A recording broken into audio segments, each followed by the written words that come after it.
Pada suatu ketika, Raja Cuewang mendengar bahwa Zhuangyo, yakni nama asli dari Zhuangzi, adalah seorang cendekiawan tersohor. Maka beliau bermaksud mengundang Zhuangzi untuk diangkat menjadi patih di negara Chu.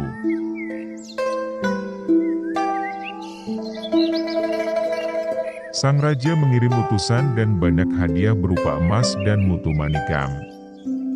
Lalu, Zhuangzi kepada pengundang berkata, "Emas dan mutu manikam adalah sangat berharga. Jabatan patih adalah jabatan kehormatan. Tapi, tahukah Tuan, bahwa sapi kurban pada saat persembahan, sapi-sapi ini sebelum disembelih untuk dijadikan kurban, dipelihara dengan istimewa beberapa tahun, diberi pakan yang sangat bergizi dan sehat, diberi pakaian yang sangat indah.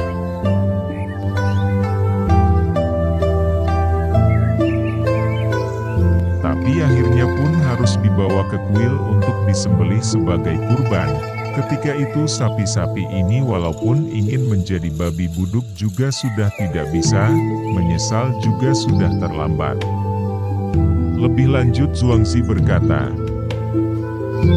"Jika Tuan mengerti akan cerita ini, maka Tuan tidak perlu untuk mengganggu kebebasan hidup saya.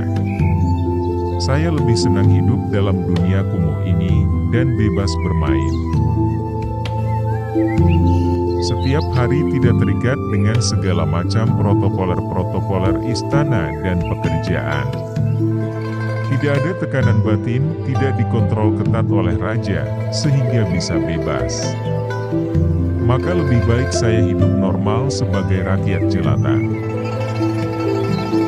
Tidak ada tekanan-tekanan dan beban batin.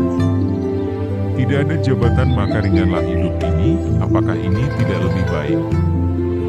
Maka pulanglah si pengundang suruhan raja tersebut. Di sini Zhuangzi sebenarnya kembali ke pemikiran tradisional Cina yang sudah beratus-ratus tahun umurnya. Di balik semuanya, ada kesatuan kosmis, semesta adalah harmoni. Ia memang menolak pemikiran Mozu 100 tahun sebelumnya,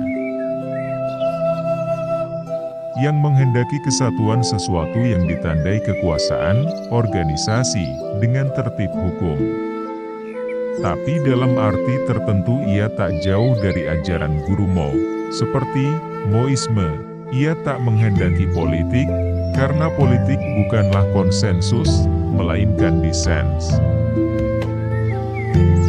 Itulah sebabnya Zhuangzi memilih tiadanya tindakan, juga untuk perubahan ke arah hidup yang lebih baik.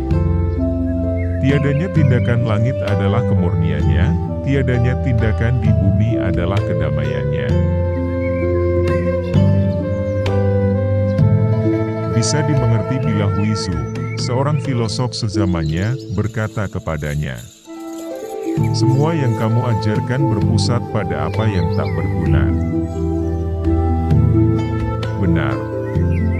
Tapi Zhuangzi pun berkata, "Huizu, begitulah ia kurang lebih berkata, kamu tak bisa menghargai apa yang tak berguna, sesuatu yang sebenarnya terbentang luas di muka bumi, lebih luas ketimbang yang berguna, lebih luas ketimbang politik.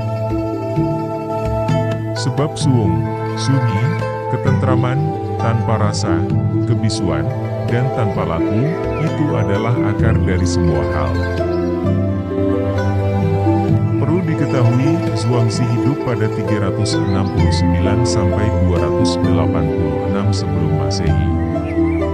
Beliau ahli filsafat terpopuler pada pertengahan zaman, peperangan negara-negara di Tiongkok, Zankuo Shidai, tahun 403 sampai 221 sebelum Masehi.